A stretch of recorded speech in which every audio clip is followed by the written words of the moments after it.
Assalamualaikum warahmatullahi wabarakatuh.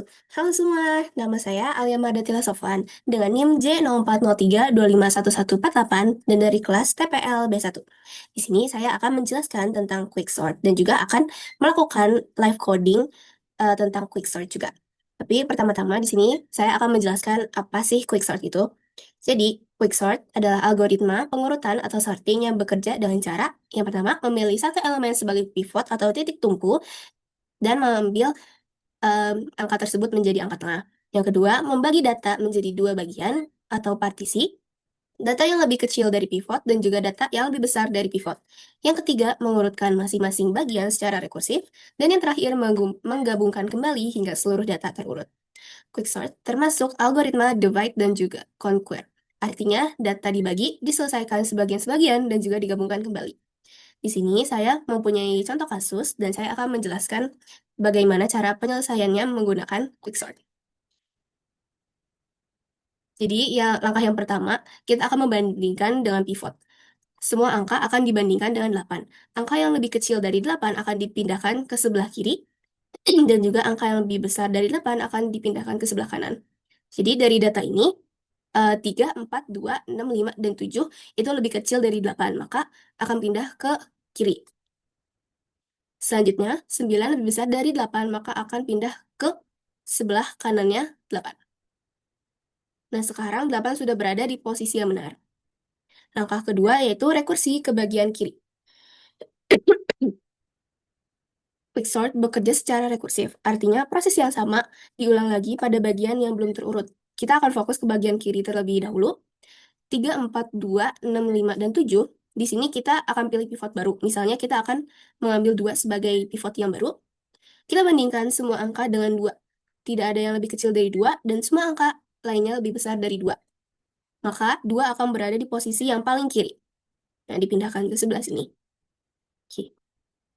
Langkah yang ketiga, lanjutkan ke bagian berikutnya. Sekarang kita akan urutkan bagian 3, 4, 6, 5, dan juga 7. Nah, di sini kita akan memilih angka lagi yang akan menjadi pivot, yaitu angka 5.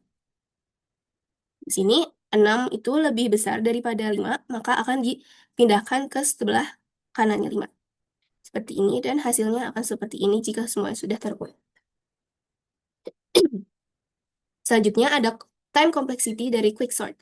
Pada kondisi best case dan average case, kompleksitas waktunya adalah O atau N log N, karena pivot bisa membagi data menjadi dua bagian yang cukup seimbang.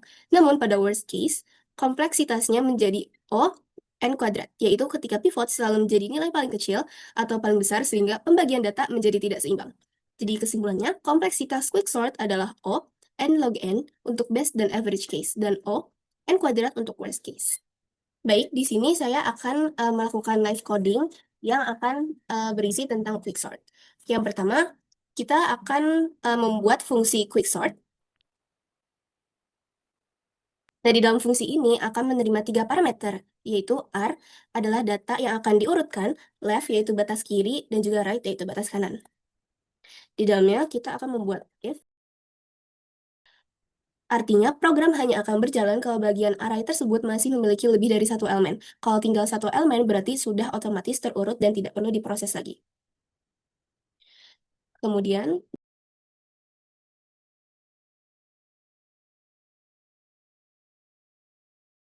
kemudian kita akan memanggil fungsi partition. Fungsi ini akan mengembalikan posisi pivot setelah ditempatkan di posisi yang benar.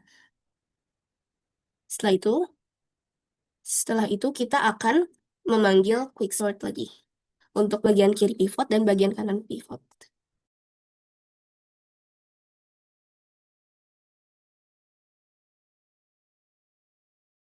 Sekarang kita akan membuat fungsi partition. Ini adalah bagian inti dari quicksort.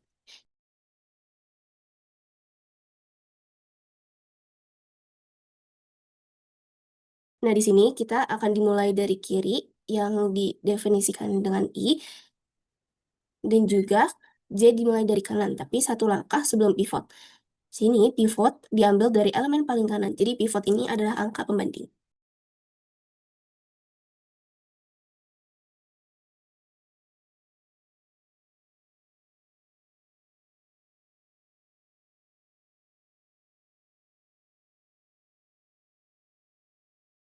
Nah, di sini ada proses pembandingan selama I kurang dari J, program akan terus membandingkan. Pertama, I akan bergerak ke kanan selama nilai masih lebih kecil dari pivot.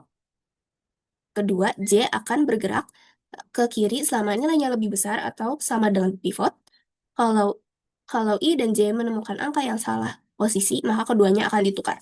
Proses ini dilakukan sampai I dan J bertemu atau saling melewati.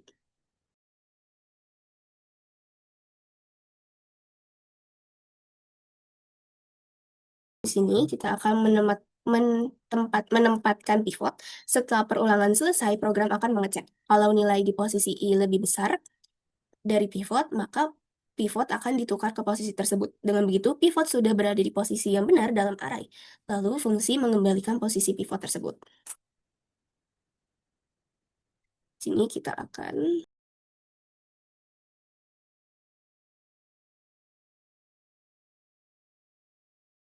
di bagian akhir ini kita mempunyai angka sampel, lalu kita panggil quicksort dari indeks ke 0 atau sampai indeks terakhir. Setelah semua proses selesai, data akan tercetak dalam keadaan yang terurut.